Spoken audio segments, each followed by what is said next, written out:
உண்டாவதாக. இந்த நாளில் மீண்டும் ஒரு முறை உங்களோடு சேர்ந்து தேவனை நோக்கி விண்ணப்பங்கள் வேண்டுதலை ஏறெடுக்கும்படியும் பரிசுத்த ஆவியானவர் நம்மோடு என்ன பேச விரும்புகிறாரோ அந்த காரியங்களை மாத்திரம் உங்களோடு பகிர்ந்து கொள்ளும்படியாய் தேவன் தந்த கிருபைக்காக நான் தேவனுக்கு துதி செலுத்துகிறேன். அன்புக்குரிய யாவருக்கும் இரட்சகரும் ஆண்டவருமாக இயேசுவின் நாமத்தினால அன்பின் நல்வாழ்த்துக்கள். ஹல்லேலூயா. எபேசியருக்கு எழுதின நிருபம் 5ஆம் அதிகாரம் 15-16 வசனங்களை நாம் படிக்கணும். எபேசியர் 5:15-16. ஆனபடினாலே நீங்கள் ஞானமற்றவர்களைப் போல நடவாம ஞானமுள்ளவர்களாய் கவனமாய் நடந்து கொள்ள பார்த்து நாட்கள் பொல்லாதவைகள் ஆனதினால் காலத்தை பிரயோஜனப்படுத்திக் கொள்ளுங்கள். ஹல்லேலூயா. நாட்கள் மிகவும் பொல்லாதவைகளாய் இருக்கிறது என்பது நம்மை சூழ்ந்து நடக்கக்கூடிய காரியங்களே சாட்சிப்படுத்தி கொண்டிருக்கிறது. நீங்கள் பிரசங்கியின் புஸ்தகத்தில் 9ஆம் அதிகாரத்தில் 12ஆம் வசனத்தில் இப்படி படிக்கிறோம். அந்த வசனத்தை எடுங்க பார்ப்போம். மச்சங்கள் கொடிய வலையில் அகப்படுவது போலவும் குருவிகள் கண்ணில் பிடிபடுவது போலவும் பொல்லாத காலத்தில், அந்த வார்த்தை பொல்லாத காலத்தில் மனுபுத்திரர் தங்களுக்கு சடுதியாக ஏற்படும் ஆபத்துகளில் சிக்கிக் கொள்வார்கள் என்று அந்த வசனம் சொல்லுது இல்லையா? சரி, இந்த நாட்களில் விபத்துகளின் எண்ணிக்கை தன்மை எப்படியெல்லாம் இருக்கிறதுன்னு ஓரளவு மீடியா செய்தி படிக்கிறவங்களுக்கு தெரியும். முந்தின காலங்களில் எங்கேயோ ஒரு விபத்து நடந்துட்டு ஐயோ இப்படி ஒன்று நடந்துட்டுதாமே, இப்படி ஒரு விபத்து நடந்துட்டுதாமே என்று கொஞ்சம் ஏதோ நடக்கக்கூடாத ஒன்று நடந்து விட்டது போல ரொம்ப ஆச்சரியமாய் நினைக்கக்கூடிய ஒரு காலம் இருந்து. ஆனால் இப்போ அப்படி கிடையாது. ஒவ்வொரு நாளும் உலகம் முழுவதும் ஏற்படுகிற விபத்துக்களையும் அதன் தன்மைகளையும் பார்க்கும்போது எனக்கு இந்த வசனம் தான் ஞாபகத்துக்கு வந்து விட்டது. பொல்லாத காலத்தில் சடுதியாய் எதிர்பாராம ஏற்படக்கூடிய விபத்துக்கள் ஆக ஒரு பொல்லாத கொடிய சூழ்நிலையிலே நாம் வாழ்ந்து கொண்டிருக்கிறோம் என்பதை நீங்கள் புரிந்து கொள்வீர்கள்.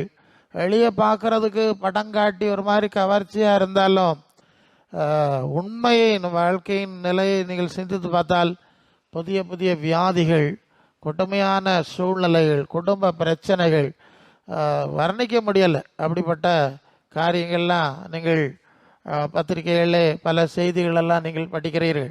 பயங்கரமானவைகள் உங்களுக்கு தெரியும். சரி, அப்போ ஒரு பொல்லாத காலத்தில் ஒரு பொல்லாத சூழ்நிலையில் வாழ்ந்து கொண்டிருக்கிறோம் என்பதை நாம் அறியணும். 2 தீமோத்தேயு 3ஆம் அதிகாரம் முதல் வசனத்திலிருந்து முதல் 5 வசனங்களில் நீங்கள் வரும்போது, மேலும் கடைசி நாட்களில் கொடிய காலங்கள் வரும் என்று அறிவாயாக. மனுஷர் எப்படியெல்லாம் இருக்கிறாங்க பாருங்க. தற்பிரியர், தங்களுக்கே பெருமை தேடுது, தங்களே எல்லாரும் மதிக்கணும், தான் பிரதானிங்கிற எண்ணம்.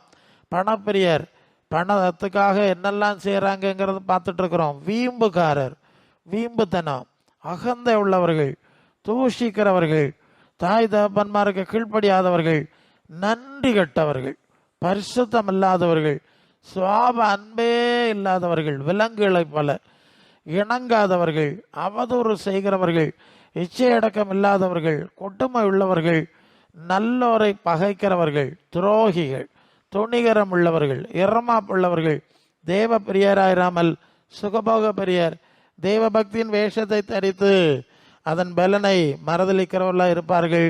இப்படிப்பட்டவர்களை விட்டு விலகு. எவ்வளவு நீண்ட பட்டியல் பற்றியெல்லாம். இந்த காலத்தில் இருக்கிற மனிதனுடைய நிலைமை இப்படி தானே இருக்குது. அது எவ்வளவு, ஆமாம், சுமார் 2000 வருஷத்துக்கு முன்பு எவ்வளவு தெளிவாக அதை பட்டியல் போட்டு எழுதியிருக்கு பாருங்கள்.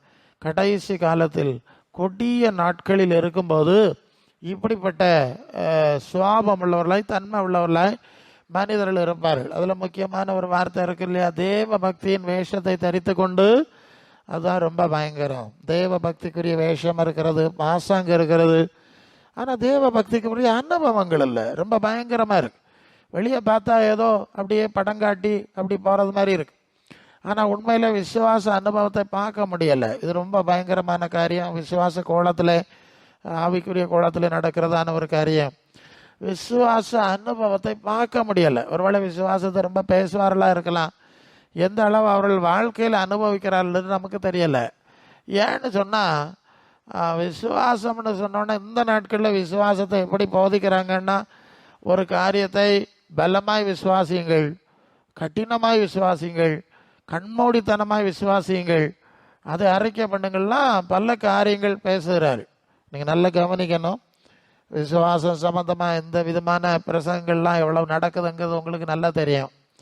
ஆனால் ஒன்று நீங்கள் புரியணும், நீங்கள் மலைகளை பெயர்க்கத்தக்க விசுவாசத்தை நீங்கள் கொண்டிருந்தாலும் பரலோக தேவனுடைய சித்தத்தின் எல்லைக்குள்ளே நாம் இல்லை என்று சொன்னால் அல்ல இல்லையா, ப்ராப்ளம் இங்கே தான் வருது. ஏன்னா நான் பல சூழ்நிலையில் நான் செய்தி சொல்லுகிறேன், ஜப கூட்டங்கள் எல்லாம் பேசுகிறேன். நீங்கள் சாப்பிட்டு ஜெபிச்சு, சாப்பிடாமல் ஜெபிச்சு, தூங்கி ஜெபிச்சு, தூங்காமல் ஜெபிச்செல்லாம் நிறைய இருக்கு. நீங்கள் என்ன ஜெபிச்சாலும் சரி, பரலோக தேவனுடைய சித்தத்தின் எல்லைக்குள் நாம் இருக்காவிட்டால், பரலோக தேவனோடு நம்முடைய இருதயம் இணைக்கப்படாவிட்டால், மத்தேயு 15ஆம் அதிகாரம் 8ஆம் வசனம் தானே அது, என்ன படிக்கிறோம்? அதாவது இந்த ஜனங்கள் வாயினால் என்னிடத்தில் சேர்ந்து உதடுகளால் கன்னம் பண்ணுகிறார்கள், இருதயமோ எனக்கு விலை இருக்கிறது, மனுஷருடைய கற்பனைகளை உபதேசங்களாய் போதித்து வீணாய் எனக்கு ஆராதனை செய்கிறார்கள் என்று ஏசாயா சொன்ன வசனத்தை ஆண்டவர் மீண்டும் எடுத்து உறுதிப்படுத்துகிற ஒரு காரியத்தை நாம் பார்க்கிறோம். நல்லா நீங்கள் புரியுங்க. நான் சொன்ன மாதிரி பலவிதமான ஜபங்கள், ஆராதனைகள், பாட்டுகள்லாம் ரொம்ப வரித்தனமாக இருக்குது. எனக்கு தெரியும், ரொம்ப வரித்தனம். எவ்வளவு வரித்தனமாக இந்த காரியம் இருந்தாலும் நம்முடைய மனசு தேவனோடு இணைகிற ஒரு காரியம் இருக்குது. அல்ல, நம்முடைய மனம் தேவனோடு ஐக்கியப்படுகிற ஒரு காரியம் இருக்குது. தேவ சித்தமான காரியம், தேவ வசனத்தின்படியான காரியம், சத்தியத்தின்படியான காரியம் நம்முடைய வாழ்க்கையில் இல்லை என்று சொன்னால் நாம் இந்த வரித்தனமாய் செய்கிற எல்லா காரியமும் வீணாகி விடுகிறது என்பதை அறிஞ்சிருக்கணும். அப்போ தேவ பக்தியின் வேஷம் இருக்கிறது, அதன் பலனை ஏன் அடைய முடியவில்லை என்றால் அதுக்கு அடிப்படை காரணம் இதுதான். அல்ல, தேவ சித்தத்தின்படியான ஒரு வாழ்க்கை இல்லைங்க, அனுபவம் இல்லை, அவரோடு ஒரு சரியான உறவு இல்லை, ஐக்கியம் இல்லை.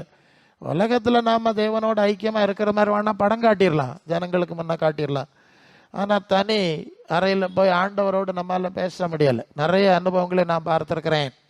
ஆகவே இவர்கள் எதிர்பார்க்கிற காரியம் ஒன்றும் நடக்கிறதில்ல. வாக்குத்தத்தம் எல்லாம் எழுதி வச்சிருக்கிறாங்க, நல்லா விசுவாசிக்கிறாங்க, கடைசியில் தோல்வி அடைந்தார்கள். படுதோல்வி அடைந்த சந்தர்ப்பங்களை நான் பார்த்துருக்கிறேன்.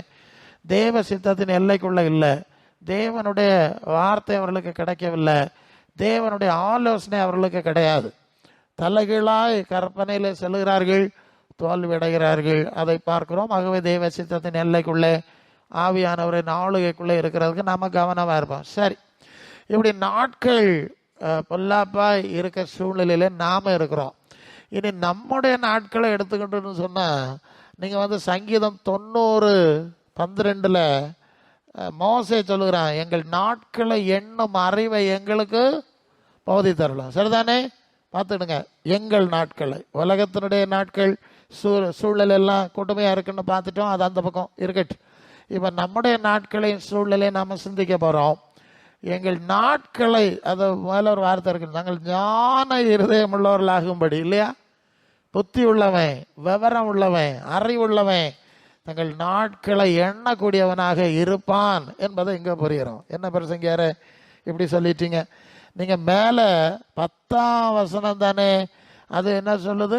நாங்கள் எங்கள் ஆயுசு பலத்தினால 70 வருஷம் பலம் மிஞ்சி போனால் 80 வருஷமாக இருந்தாலும் அது வருத்தமும் சஞ்சலமுமே, இல்லையா? 80 வருஷம்னு வைங்க, அதில் ஒரு அதிகபட்சம் 80 வருஷம் சொல்லியிருக்கு, இல்லையா? அப்படியே வைப்போம், ஒரு கணக்கீடு கெடுப்போம்.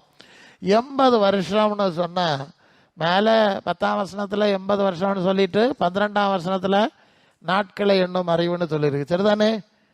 வருஷமும் நாளும் அப்போ 80 வருஷம் சொல்லியாச்சு. 80 வருஷம் எத்தனை நாள் வரும்? நீங்கள் 80 × 365 போட்டு பாருங்கள், 29,200 நாள் வரும். எத்தனை நாள் வரும்? 29,200 நாள்.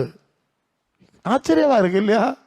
அதான் பாருங்க, அந்த வார்த்தை வருஷத்தை சொல்லிக்கிட்டு நாள் சொல்லியிருக்கு. நாள் தான் பார்த்துக்க, 29,200 நாள்.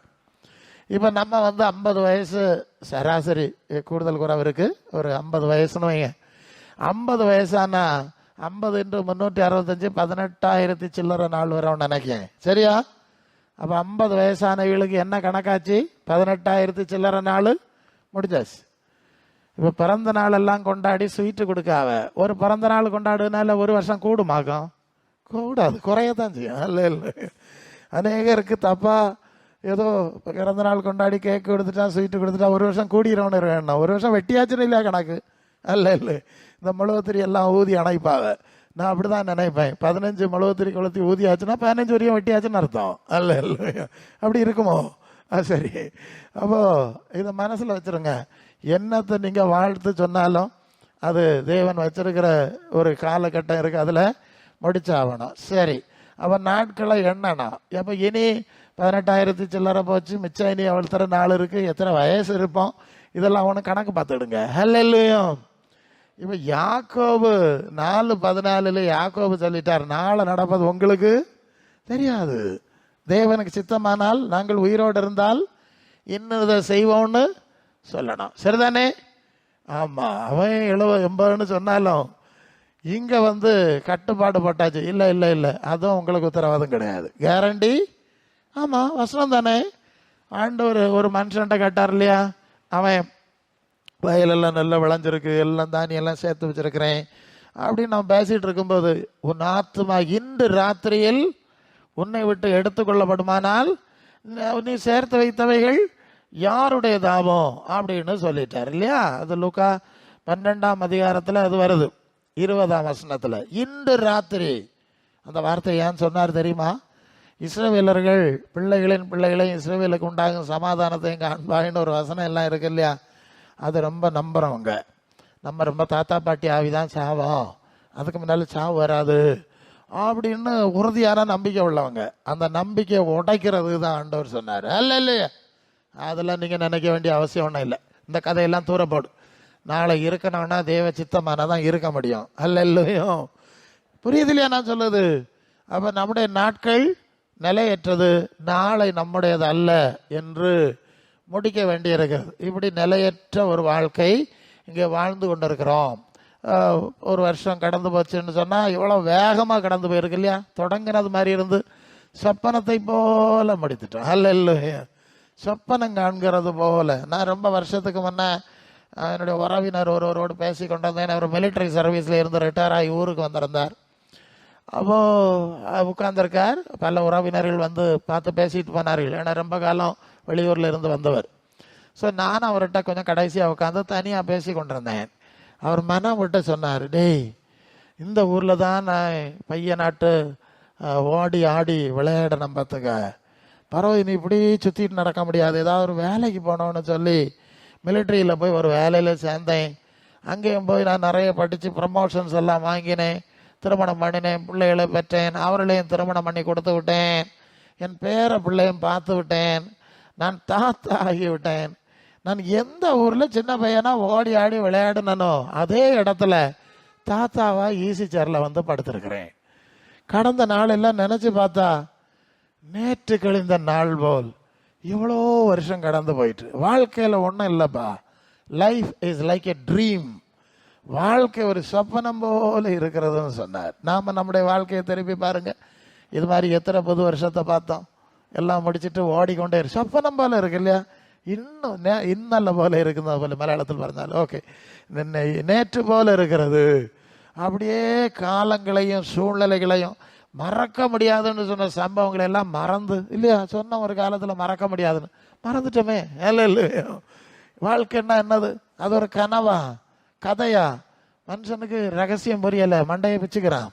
அதுக்குள்ள அவன் போடுற ஆட்டத்தை பாருங்க, பயங்கர ஆட்டம் இல்லையா. எப்பா, பயங்கர ஆட்டம். இவ்வளோதான் வாழ்க்கை. கண்ணை மூடனா காலையில் முழிச்சாதான் உண்டு. இல்லையோ, அப்போ நம்முடைய நாட்கள், நம்முடைய வாழ்வு எவ்வளவு நிலையற்றது என்பதை இந்த இடத்துல நீங்கள் புரிந்து கொள்ள வேண்டும். இப்போ ஆவியானவர் என்ன பேசுகிறார்? இதுதான் நம்முடைய வாழ்க்கை, இதுதான் சூழல்.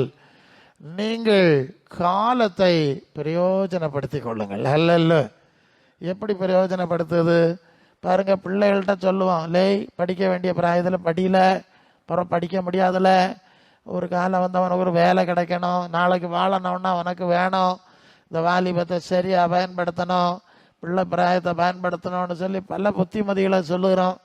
ஆனால் பிசாசு வழியில் வந்து அப்படி இல்லை இப்படி ஆகும். அன்னைக்கு ஏதேன் தோட்டத்தில் கர்த்தர் சொன்னதுக்கு எதிராக சொன்ன மாதிரி சொல்லி பலருடைய வாழ்க்கையை குழப்பி அழித்து கொண்டிருக்கிறதை ஒரு பக்கம் பார்த்து கொண்டிருக்கிறோம். சரி, எப்படியோ அப்படி காலத்தை பிரயோஜனப்படுத்துன்னு சொல்லுங்க இல்லையா? அப்போது உலகத்தில் கொஞ்ச நாள் வாழறதுக்கு அது எப்போ முடியுதுன்னு தெரியாது, அதையும் பார்த்துட்டோம். இந்த வாழ்க்கையை வாழறதுக்கு நம்ம எவ்வளவு கவனமாக இருக்க வேண்டிய இருக்கு இல்லையா? கவனமாய் ஜாக்கிரதையாய் எச்சரிக்கையாய் புத்தி சொல்லி அப்படியே வாழ்க்கையை கொண்டு போக வேண்டியிருக்கு.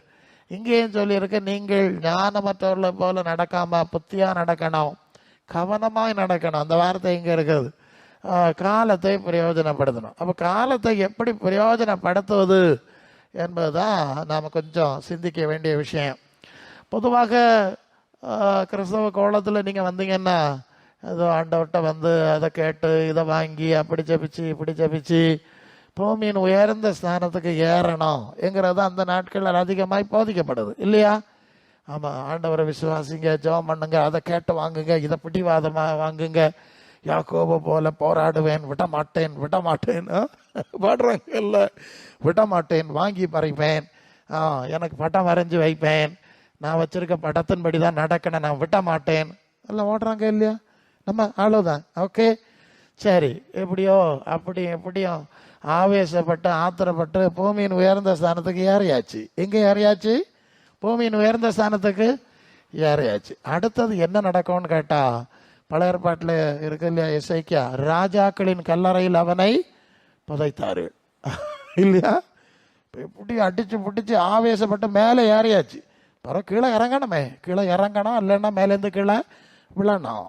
சாசு பறிக்கையில் கொண்டு போய் ஏசுநாதரை தள்ளி போடுக்கு வசனம் பேசினானா இல்லையா, இங்கிருந்து தாளை குதிச்சிரோன்னு சொல்லி இது மாதிரி தள்ளி போடணும். எப்படி ராஜாக்கின் கல்லறை தான் மலர் வளையம் தான். மலர் வளையம் தானே, நான் கொஞ்சம் நேராக தான் பேசணும், எனக்கு சுற்றி வளைச்சி பேச தெரியாது, பேசப்படாதுன்னு சொல்லியிருக்கு.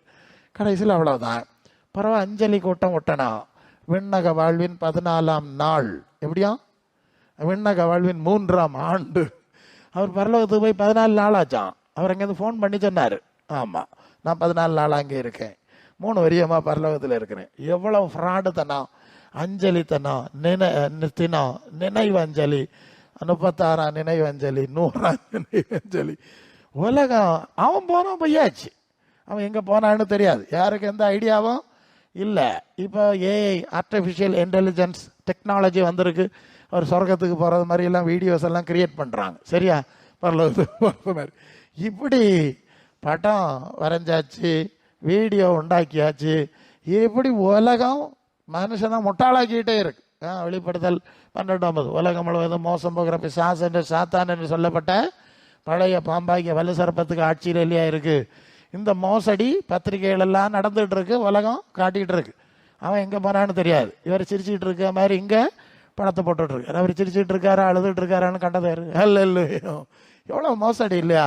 அப்படியே மனித மனங்கள் கரைப்படுத்தப்பட்டு அது ஒரு இருளடைந்து மோசடிக்குள்ளே சிக்கி இருக்கிற சூழ்நிலையில தான் இந்த வாழ்க்கை போயிட்டு இருக்கு. சரி, அப்போ இப்போ ஆவிக்குரிய குளத்துக்கு லட்சணம் இப்படி தான் போயிட்டு இருக்கு. சரி, இப்போ இங்கே நாட்களை நாம் எப்படி பிரயோஜனப்படுத்துவது என்று சொன்னால், இப்படி நினைச்சிருக்காத நேரம் முடிஞ்சிருக்கிற காரியங்களுக்கு நம்ம பயன்படுத்த முடியாது, சரிதானே? மாம்சமும் இரத்தமும் தேவனுடைய ராஜ்யத்தை சுதந்திரிப்பதில்லைன்னு சொல்லி இருக்கு. மாம்சத்துக்கு என்று விதைக்கிறவன் அழிவை அறுப்பான், ஆவி ஆத்மாவுக்கு என்று விதைக்கிறவன், பரிசுத்த ஆவிக்கு அறுப்ப விதைக்கிறவன் நித்திய ஜீவனை அறுப்பான் என்று வாசிக்கிறோம். அல்லேலூயா, சரிதானே? நான் சொல்லுது தப்பு இல்லையே? சபைக்கேற்ற செய்தியை சொல்லிட்டு இருக்கிறார். அப்போ இந்த மாம்சத்துக்குரிய எல்லாம் அழிவுக்கு வந்து விடுகிறது, முடிந்து விடுறது. அப்போ மாம்சத்தை பேணுவதற்கு இதில் உலகத்தில் நான் சொன்ன மாதிரி உயர்ந்த ஸ்தானங்களுக்கு ஏறதுக்கு பிரயாசப்படுவத ஒரு ஞானமுள்ள செயலாக என்னால் கருத முடியலை. உங்களால் கருத முடியுதா? சிலர் சொல்லிடுவாங்க, இப்போ உதாரணமாக வாழ்ந்தாச்சு, ஒரு நாள் வாழ்க்கையை முடிச்சாச்சு, எங்கே போகிறோம்? பரலோகத்துக்கு போகணும் வைப்போம். அங்கே போனோன்னா ஆண்டவர்கிட்ட சொல்லுது, ஆண்டவரே நான் ஜெபம் பண்ணினேன், எனக்கு வீடு தந்தீரு. என்ன தந்தீரு? வீடு தந்தீர். அப்போ ஆண்டவர் கேட்பார், இப்போ வீடெல்லாம் தந்தது உண்மைதான், வீட்டை போட்டுட்டு தானே இங்கே வந்திருக்கிறா, வீட்டை போட்டு தானே வந்தா. எனக்கு சுகம் தந்தீர் ஆண்டவரே, சுகம் தந்தது உண்மைதான். இப்போ செத்து தானே இங்கே வந்திருக்கான். அல்லேலூயா. காரு தந்தேன், அது இதெல்லாம் சொல்ல போறாங்க. எல்லாம் உள்ளதாப்பா, எல்லாம் போட்டுக்கிட்டு தானே இங்கே வந்தான். இங்கே வர்றதுக்கு என்ன செய்தான்? ஒரு கேள்வி இருக்குல்ல, கேள்வி இருக்கா? அப்போ நம்ம எப்படி பிரயாசப்படணும்ங்கிறத சிந்திக்கணும். 2 கொரிந்தியர் 4:16 ஆனபடினாலே சோர்ந்து போறதில்ல, எங்கள் புறம்பான மனுஷன் அழிந்து உள்ளான மனுஷன் நாளுக்கு நாள் புதிதாக்கப்படுது. அல்லேலூயா. அவ மாம்சம், நீங்கள் 1 பேதுரு 1 கடைசி வசனத்துக்கு முந்தின வசனமா, மாம்சம் எல்லாம் புல்லை போலவும் அதன் மகிமை எல்லாம் புல்லின் பூவை போல இருக்கிறது. புல் உலர்ந்தது, பூ உதிர்ந்தது. அல்லேலூயா. புரியுதா சொல்லுது? அப்போ இந்த மாம்சத்துக்கும் எலும்புக்கும் உலகத்துக்கும் பூமியின் உயர்ந்த ஸ்தானத்துக்கும் ஏறக்கூடிய ரீதியில் நம்முடைய நாட்களை பிரயோஜனப்படுத்த முடியாது. அல்ல படுத்திடலாம், நீங்கள் வேணும் அதில் தீவிரமாக போகலாம். ஒரு நாள் அது முடிவுக்கு வந்துவிடும். ஒரு முறை ஒரு குறிப்பிட்ட சபை, நான் அடிக்கடி அங்கே நான் செய்தி சொல்லுவேன். அன்றைக்கும் இடநாள் கூட்டம் நினைக்கிறேன், செய்தி சொல்ல போயிருந்தேன். அதுக்கு பக்கத்தில் ஒரு வீட்டில் ஒரு மரணம் நடந்து விட்டது. ஒரு வாலிப பையன் விபத்தில் மரித்து போனான் என்று செய்தி. அதனால் மைக்கெல்லாம் வெளியே போடாமல் அன்னைக்குள்ள கூட்டத்தை நடத்திட்டு, சரி பக்கத்தில் நடந்துட்டு இல்லையா, நம்மளும் ஒன்று, அவங்க நம்ம சபைக்கு வர ஆள் கிடையாது, இருந்தாலும் ஒன்று அதில் போய் பார்க்க வேண்டிய கடமை இருக்குது பாஸ்டர், போவோம் அப்படின்னு நாங்கள் 2 பேரும் போனோம். அந்த சபை பாஸ்டர் நானும் போனோம். அந்த பையன் பைக் ஆக்சிடெண்ட்டில் மரித்து போனால் போஸ்ட்மார்ட்டம் எல்லாம் முடிஞ்சு கொண்டு வந்திருக்கா. அந்த தாயார் கதறுகிறார்கள், மோனே நான் எப்படி வளர்த்தேன் உன்ன, எப்படிடா ஒரு நீ கேட்டது ஒன்றும் தராமல் இருக்க இல்லையே, உன்னை பற்றி நான் என்ன கனவு கண்டேன். ஓ, அந்த கதறல் ரொம்ப பயங்கரம். நாங்கள் சந்திக்கிறோம் தானே உங்களுக்கு சொல்லுகிறோம், சரியா? அந்த கதறல் ரொம்ப பயங்கரமாக இருந்தது. இது மாதிரி தான் உலகத்தில் பார்த்து கட்டின வீட்டை விட்டு விடுகிறோம். பார்த்து அழகு பார்த்து சாப்பிட்டு நல்ல மேக்கப் பண்ணி எடுத்து பரிபாலனை செய்த இந்த சரீரத்தை இழந்து விடுகிறோம் இல்லையா? ஒரு நாள் எவ்வளோ வருத்தம் இருக்கும்.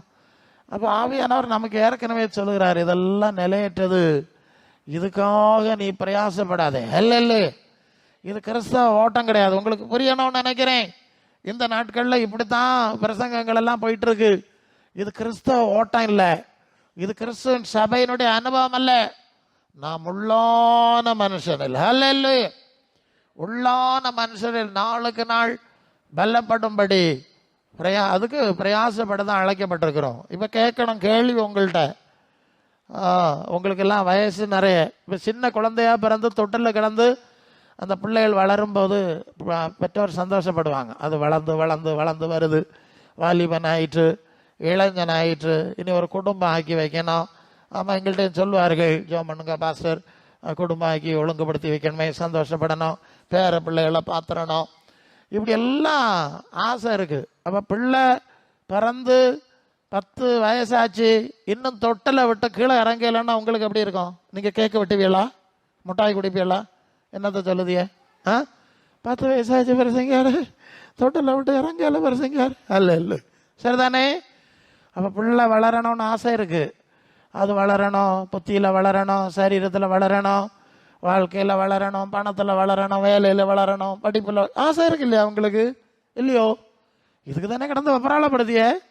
அதான் நான் சொல்லிட்டேன், நான் கொஞ்சம் நேராக தான் பேசுவேன். அப்போ மண்ணில் வைக்கிய காரியங்களுக்கு எவ்வளோ பிரயாசப்பட்டான் இல்லையா? இங்கே உள்ளான மனுஷனில், ஆத்மாவில் நீங்கள் எவ்வளவு பலப்பட்டீர்கள். அல்ல, நான் சபைக்கு பேசிட்டு, ஆவியானவர் பேசிட்டு இருக்கார். அல்ல இல்லையோ? சபையினுடைய அனுபவம், ஆத்மாவிலே வளர்ந்தீர்களா? நீங்க பணத்தில் வளர்ந்தீர்களா, வீட்டில் வளர்ந்தீர்களா, அதெல்லாம் கேட்கல. ஆத்மாவிலே உள்ளான மனுஷனில் வளர்ந்தீர்களா? அது எபேசியர் 3:16 அவருடைய ஆவியினாலே உள்ளான மனுஷனில் வல்லமையாய் பலப்படும்படி நான் ஜெபிக்கிறேன். அந்த வசனம் நீண்டு போகுது. ஹல்லேலூயா. மனசுல வை, கண்ணை மூடிட்டோன்னா நீங்க நேடனதை அத்தனையும் விட்டுக்கிட்டு இந்த சரீரத்தையும் விட்டு ஓடி போனோம் இல்லையா? நம்முடைய உள்ளான மனுஷன், சபையினுடைய பலன் இங்கே தாங்க இருக்கு. ஒரு சபையினுடைய சக்தி ஆத்மாவினுடைய பலனில் இருக்கிறது. அல்ல பணப்பெருக்கத்தில் வெளியே உள்ள காரியங்கள் கிடையாது. ஸோ உள்ளான மனுஷனில் வல்லமையாய் பலப்படணுங்கிறது மிக மிக முக்கியமான அடிப்படையான காரியம். அல்லையா? சரி, அப்போ உள்ளான மனுஷனில் எவ்வளோ பலப்பட்டியங்கிறத நீங்கள் சிந்திச்சிடுங்க. புறம்பான மனுஷனில் சிலருக்கு புறம்பான மனுஷனில் பலவீனம் தோணும். பலவீனம் பாஸ்டர், முடியலை பாஸ்டர். இந்த வாழ்க்கை அப்படி தான் பார்த்துடுங்க. ஒரு 35-40 வயசு வரைக்கும் வளர்ந்துட்டே வருவோம். 40க்கு பிறகு பார்வை குறையுது, பசி குறையுது, பிளட் ப்ரெஷரு, சுகரு, காரு, எல்லா சோக்கேடும் 45க்கு பிறகு எல்லா சோக்கேடும் தானாகவே வருது. நீங்கள் கூப்பிடாமலே வரத்தானே செய்யுது. ஆமாம், அப்படியே பலவீனம் வரத்தான் செய்யும். அது பவுல் சொன்னார், எனக்கு முள் சரீரத்தில் கஷ்டமாக இருக்குது, பலவீனம் இருக்குன்னு கேட்டால், அது பலவீனம் அங்கே இருக்கட்டு, உன்னுடைய பலவீனத்தில் என் பலன் பூரணமாய் விளங்கும், அது போதும். அல்லாமல் ஒன்றுங்க சாவாம வச்ச போகிறதில்ல, அல்ல இல்லையா? அதனால தான் 2 Corinthians 4:16 சொல்லிட்டார், புறம்பான மனுஷன் அழிந்து உள்ளான மனுஷன் போய்தான். அதனால் இந்த பலவீனம் எல்லாம் தீரும். சாவாமல் இருக்கலான்னு நினச்சிட்டோன்னா நீங்கள் வப்பராளப்படாண்டாம், அல்ல இல்லையா? போனோம், எப்படியும் போனோம். ஆமாம், அதில் மாற்றம் கிடையாது. உள்ளான மனுஷனில் பலப்படுறதுக்கு நீங்கள் பிரயாசப்படணும், இதுதான் செய்தி, அல்ல இல்லையா? ஆத்மாவிலே பலப்படணும். நான் வாரதை சொல்லிடுறேன். சில வேளை சில சூழ்நிலைகளுக்கு ஜெபிக்க போக வேண்டியிருக்கும். பல ஊழியங்களோடு பரிமாறுறதுனால பாஸ்டர்மார் கூட போவோம், சுவிசேஷப்படி இல்லையா? அப்போது சில இடங்களுக்கு போகும்போது, ஆண்டவரே இந்த ஆளுக்கு ஜெபிக்கணுமா, எதுக்கு ஜெபிக்கணும், நமக்கு சித்தம் என்ன, நமக்கு தெரியணும்ல ஒரு ஐடியா. நம்ம நினச்சதெல்லாம் சாதிச்சிட முடியாது, அப்படி கிடையாது. அப்படியே ஜெபத்தோடு போகும்போது ஒரு இடத்துல ஆண்டவர் பேசின ஒரு வார்த்தையை நான் சொல்லுவேன். ஒரு பார்ட்டிக்கு ஜெபம் பண்ணணும். நான் அப்படி பாஸ்டரோட அப்படி ஜெபத்தோடு போகிறேன், என்ன செய்ய.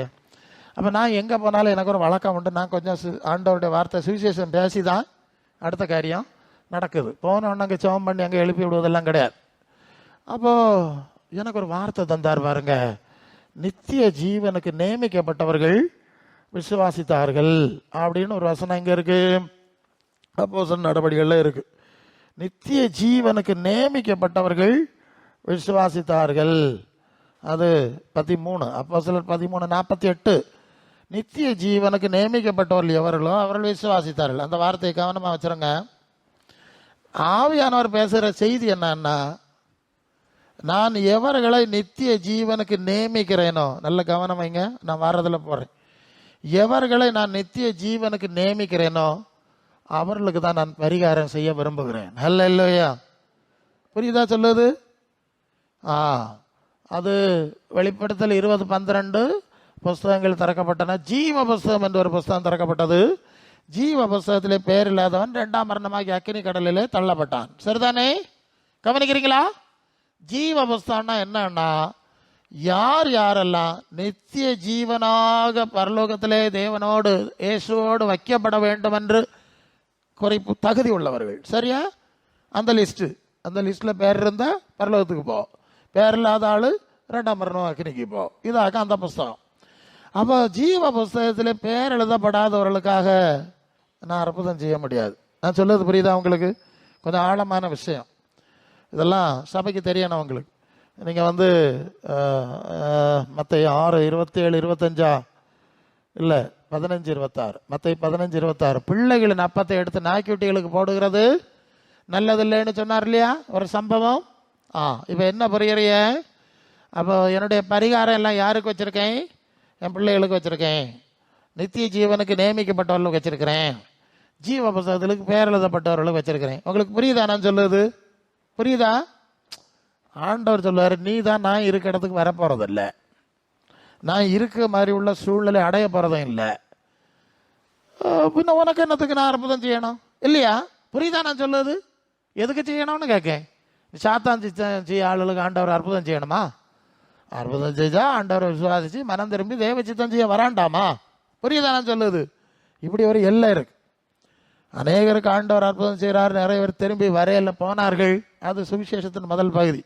அடுத்த பகுதி சபைக்குள்ள வரும்போது அடுத்த ஒரு எல்லை, அது என்னன்னா, அந்த ஆள் நித்திய ஜீவனுக்கு நியமிக்கப்படலை, அல்லது சுவிசேஷம் சொன்னால் நித்திய ஜீவனுக்கு தங்களை அர்ப்பணிக்கலை, அல்ல சில வேளை நியமிக்கப்படலை. சரி, லிஸ்ட்டில் இல்லை, நம்ம பிரசங்கம் பண்ணி இந்த ஆளுக்கு பேரை லிஸ்ட்டில் கொண்டு வருவோம்னா வரணுமா வேண்டாமா?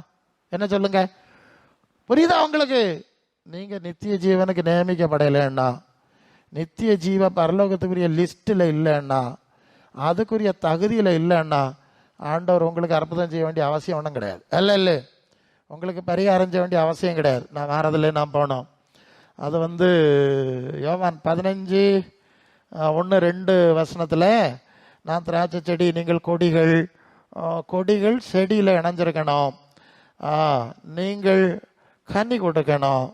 15 என்னில் கனி கூடாது இருக்கிற கொடி எதுவோ 15:2 அதை அவர் அறுத்து போடுகிறார்.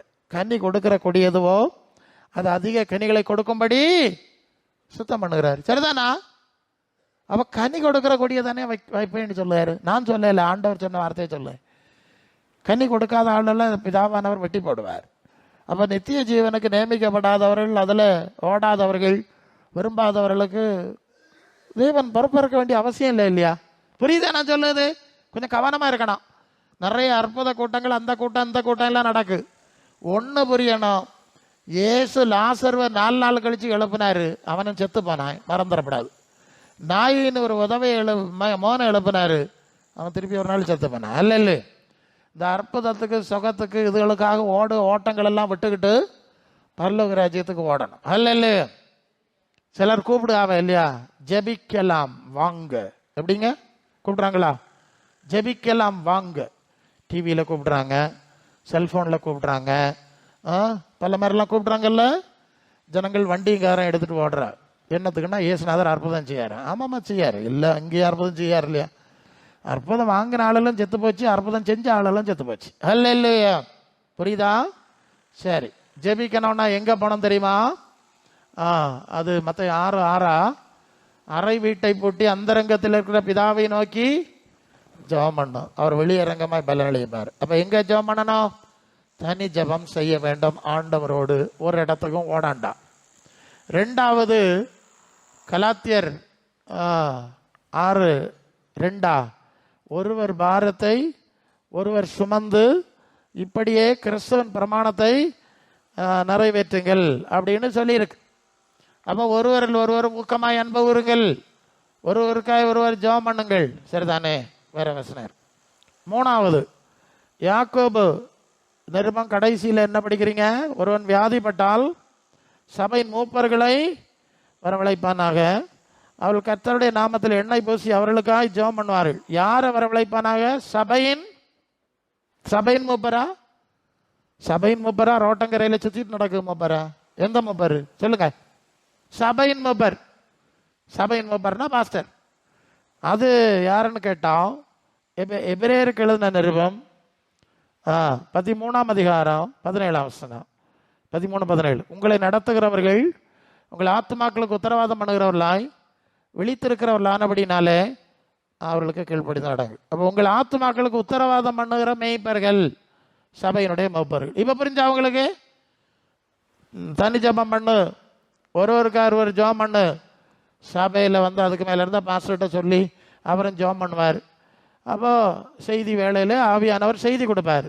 உங்களுக்கு என்ன பிரச்சனை, நீங்கள் எங்கே குணப்படணும் இல்லையா சொல்லணும் இல்லையா? உங்களுக்கு தெரியலை, எங்கள்கிட்ட எத்தனை பேர் வராவ, இது மாதிரி எல்லாம் வருவாங்க. அப்போ ஆண்டவர் சில காரியங்களை வசனத்தின் மேலே வெளிப்படுத்துவார். இதுதான் பிரச்சனை, நீ தேவ சித்தம் செய்யறது கிடையாது, நீ சுய வழியில் போகிறாய், நீ பரலோக சிந்தையை விட்டு விட்டாய், நீ ஆதியில் கொண்டிருந்த அன்பை விட்டாய், நிறைய விஷயம் இருக்கு. அல்ல அதை சரிப்படுத்தி ஜெபம் பண்ணுவார்கள், எல்லாம் போயிடும், நோய் போயிடும். அல்ல இப்போ புரியுதா? இதுக்கு வெளியே நீங்கள் ஒரு இடத்துக்கும் ஓடப்படாது. இல்லையோ? அது ரொம்ப தப்பு. அது அவர்கிட்ட வரம் இருக்கு பிரசங்காரு, வரம் ஒன்றும் கிடையாது. நீங்கள் 1 கொரிந்தியர் 12:28 சபையிலே தேவனானவர் 1வது அப்போஸ்தலர், 2வது தீர்க்கதரிசி, 3வது போதகர், அதன் பிறகு அற்புதங்களை குணமளிக்கும் வரங்களை அங்கே வைத்தார். எங்கே வைத்தார்? சபையில் வைத்தார். அல்லேலூயா. சபைக்கு உள்ளதான் இருக்கணும், சபைக்கு வெளியே இருக்கப்படாது. சபைக்கு வெளியே போனால் அது நான் கொஞ்சம் நேரம் போயிருமே. சபைக்கு உள்ளே இருந்தால் பரிசுத்த ஆவியினுடைய வரம். சபைக்கு வெளியே போய் ரோட்டங்கரையில் நின்னா அது பிசாசு. எப்படி பிசாசு? அப்போஸ்தலர் 16:16 ஒரு பொம்பளை இருந்தா, அவள் பவுலையும் சீலாவையும் பார்த்து, இவர்கள் உன்னதமான தேவனுடைய ஊழியக்காரர்கள், ரட்சிப்பின் வழியை நமக்கு அறிவிக்கிறவர்கள் என்று பல நாள் சத்தம் போட்டா. பல நாள் போட்டாளா? பல நாள் பவுலையும் சீலாவை ஏமாத்தினாளா? ஏன்னா சொன்ன செய்தி கரெக்டாக இருந்து. பிறகு இயேசு நாமத்தில் ஓடி போ பிசாசேன்னு விரட்டிட்டார். யாரு? பவுல். அது ஓடி போச்சு. என்ன விஷயம்னு கேட்டால், ரட்சிப்பின் வழியே நமக்கு காண்பிக்கிறவர்னு சத்தம் போடுகாலே தவிர இவன் ஒரு நாள் ரசிக்கப்படலை. அல்ல இல்லை, ஆண்டவ மாதிரியே ரசிக்கப்படுறதுக்கு என்ன செய்யணும்னு சிறைச்சாலைக்காரன் விழுந்தான் இல்லையா? அது மாதிரி செய்யலையே. காரியம் குறி சொல்லு ஆவிய சாமர்த்தியத்தை பற்றியெல்லாம் ஒரு நாள் ரசிக்கப்படலை. ரசிக்கப்படுக்கு என்ன செய்யணும்னு கேட்கவும் இல்லை. ஸோ விரட்டிப்பட்டான். அப்போ ரோட்டங்கரையில் நின்று குறி சொல்லுறதுக்கு பேர் பேய். சபைக்குள்ள செயல்படுவது பரிசுத்தாவியின் வரம். ஏன்னா இங்கே எல்லாரும் நம்ம கவனித்து பார்த்துட்டு இருப்பான் இல்லையா, அந்த ஆள் என்னத்தை சொல்லுதுன்னு. ஒருவன் தீர்க்கதரிசனம் சொன்னால் விசுவாச பிரமாணத்துக்கு ஏற்றதாய் சொல்ல கடவான், அதுக்கு எதிராக போனால் பிடிச்சிடுவோம். ஒருவன் தீர்க்கதரிசனம் சொன்னால் மற்றவர்கள் நிதானிக்கணும், அது நிறைய இருக்குது. சரி, அதனால் ஓடப்படாது. சபைக்குள்ளே தான் தேவ பிரசன்னம் இருக்கிறது. அது எபேசியர் 2:22 அப்போஸ்தலர் தீர்க்கதரிசி அஸ்திபாரம் இருக்கணும், கிறிஸ்து மூலக்கல்லா இருக்கணும், தேவனுடைய ஆலயமாய், தேவனுடைய வீடாய், தேவனுடைய வாசஸ்தலமாய் கட்டப்பட்டு வர்றது சபை. அல்லேலூயா. தேவன் குடியிருக்கிற இடம் வீடு, தேவனை மகிமைப்படுத்துகிற இடம் ஆலயம், தேவன் செயல்படுகிற இடம் வாசஸ்தலம். எங்கே? சபையில். எங்கே? அதனால வெளியே ஓடப்படாது. சரி, இப்போ என்ன ஆச்சுன்னா உள்ளான மனசில் பலப்படணும். அதான் நமக்கு பிரச்சனை. நாட்கள்லாம் போயிட்டு இருக்கு, வருஷங்கள்லாம் ஓடிக்கிட்டு இருக்கு. ஆத்மாவில் நாம் பலப்படணும். ஆத்மாவில் பலப்படுறதுன்னா என்ன அப்படின்னா, ஆத்மாவுக்கு இன்னொரு பெயர் நீங்கள் ரோமர் 12:2, நீங்கள் இந்த பிரபஞ்சத்துக்கு ஏற்ற வேஷம் தெரியாமல் பரலோக தேவனுக்கு பிரியமும் நன்மையும் பரிபூர்ணமான சித்தம் என்னதென்று பகுத்தறியத்தக்கதாக உங்கள் மனம் புதிதாகிறதுனாலே மறு ரூபமாகுங்கள். அல்லேலூயா. என்னத்து புதுசாகணும்? மனசு. சரீரம் புதுசாக பற்றி பேசலைங்க. மனசு, உள்ளான மனுஷன், ஆத்மா, இதெல்லாம் ஒரே விஷயத்தை குறிக்கிற வித்தியாசமான வார்த்தைகள். அப்போ மனசு புதுசாகிட்டே வரணும். சரீரம் புதுசாக முடியாது. நீங்கள் எத்தனை பெயிண்ட் அடித்தாலும் இல்லையா? இப்போ உள்ள பாஸ்டர் மாதிரிலாம் தலைக்கு டை அடிச்சுட்டு தானே வராவே. கன்வென்ஷன் பிரசங்க மாதிரிலாம், இன்டர்நேஷ்னல் பிரசங்க மாதிரிலாம் தலைக்கு டை, தலை நரைச்சிட்டா அவைய கரப்படிச்சிருக்காவ. எத்தனை நாள் அடிச்சு அது கடைசியில் தலைக்கு டை அடித்து மண்ணில் வச்சானா. ஆமாம் ஆமாம், பெந்தகோஸ்தே பாஸ்டர் மாதிரி இப்போ கோட்டு டையெல்லாம் போட்டு தான் பாக்ஸில் வச்சு அடக்கம் பண்ணாவ. இல்லை இல்லையா? எப்படியா? இப்படியெல்லாம் நடக்கு. அது சாசை அந்த அளவு முட்டாளாக்கி வச்சுருக்கான். சரி போட்டு. அப்போது இந்த பரலோக தேவனுக்கு பிரியமானது என்னது என்பதை மனசில் பகுத்து பார்க்கணும். ஏன்னா இந்த ஆத்மா பரலோக தேவனிடத்தில் போனோம் இல்லையா? அப்போ பரலோக தேவனிடத்தில் போனோம்னா இங்கே இருக்க வேலை அந்த பரலோக தேவனை குறித்த அறிவு வேணுமா வேண்டாமா?